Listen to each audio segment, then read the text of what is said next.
साल 2010 गुजरात का चलाला गांव। एक दिन वहां कुछ अनोखी घटना घटती है। 9 साल के बच्चे समय के पिता घर आते हैं। कहते हैं कि आज हम सब सिनेमा देखने जाएंगे। बता दें कि इस घर में ऐसा पहले कभी नहीं हुआ था। अब ऐसा क्यों हो गया है? ये पूछने पर जवाब मिलता है कि शहर में जय महाकाली फिल्म लगी है।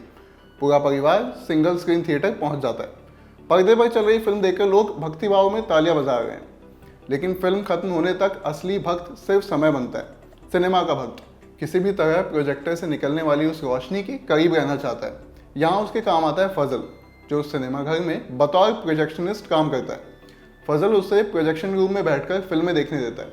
रोशनी बड़ी सी मशीन से निकलकर पर्दे तक कैसे पहुँचती है, ये समझने देता है। समय की दुनिया बदलती है, साथ ही बदलती है उस सिनेमा की दुनिया जिससे उसने प्यार किया था। चलो शो एक सिने प्रेमी और उसके सिनेमा प्रेम की इंटीमेट कहानी है। सिनेमा की ताकत की कहानी है। समय और फजल की बॉन्डिंग होती है एक ज़रूरत पे। समय को ज़रूरत है सिनेमा देखने की, उसके लिए वो कुछ भी करने को तैयार है। स्कूल बंक कर देगा, रूढ़िवादी पिता की छड़ी से मार भी खा लेगा। फिर आता है फजल, उसकी ज़रूरत थोड़ी सीधी है। समय भूखा है सिनेमा का और फजल भूखा है अच्छे खाने का। समय अपने घर से खाना लेके आता है, फजल उसे खाता है और बदले में समय को फिल्में देखने देता है। एक तरफ समय आंखें फाड़ फाड़ कर फिल्में देख रहा है, दूसरी ओर फजल है जो उसका लाया खाना खा रहा है, वो भी उंगलियां चाट चाट कर। खाना इस फिल्म में अपने आप में एक किरदार है। हम समय की दुनिया में जी रहे हैं, ये खाना ही उसके सिनेमा तक पहुंचने की सबसे अहम सीढ़ी बनता है। खाना समय और फजल के बीच का ब्रिज था, समय और सिनेमा के बीच का ब्रिज था, वो खूबसूरत चीज़ जो समय को सिनेमा तक लेके गई। फिल्म में खाने को भी फिल्माया इसी सुंदरता से गया है। भिंडी में मसाला भरने से लेकर उसे कढ़ाई में तलने तक के शॉट्स, सब कुछ सुंदर लगता है, भूख लगने लगती है।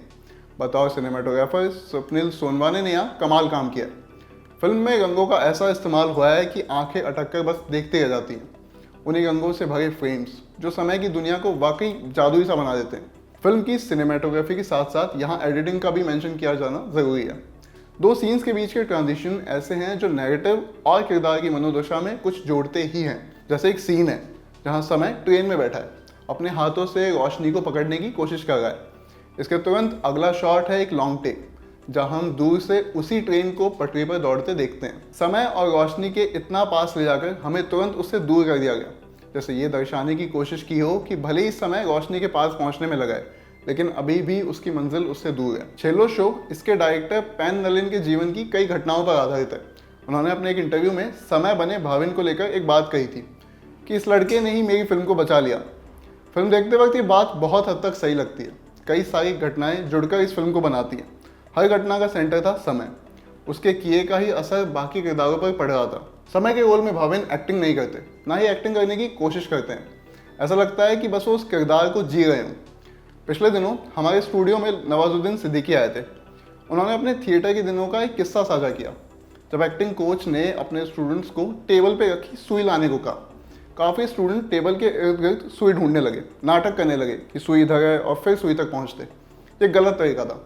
सही जवाब था कि जब आपको पता है कि सुई टेबल पे रखी है तो जाओ और उठा के ले आओ।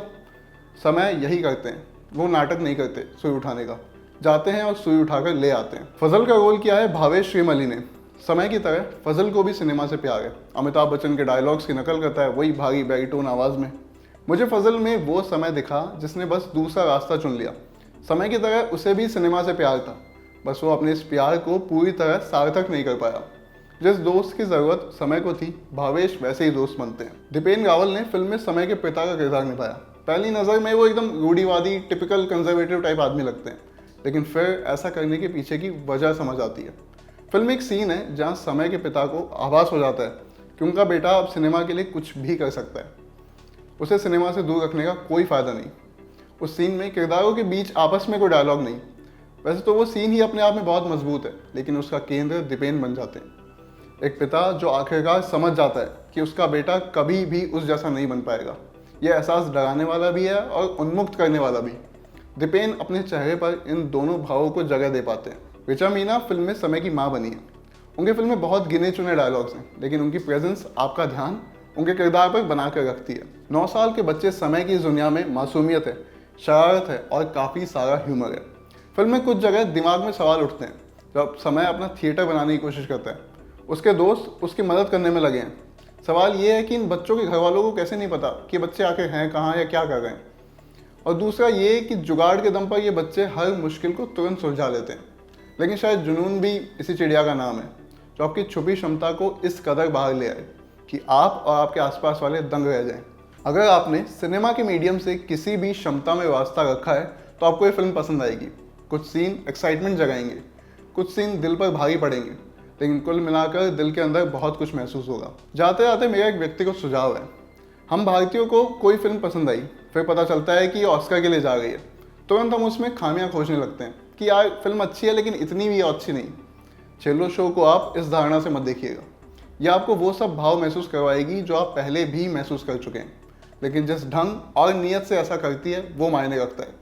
आज के रिव्यू में इतना ही। मैं हूं यमन और कैमरा के पीछे हमारे साथी विजय। शुक्रिया।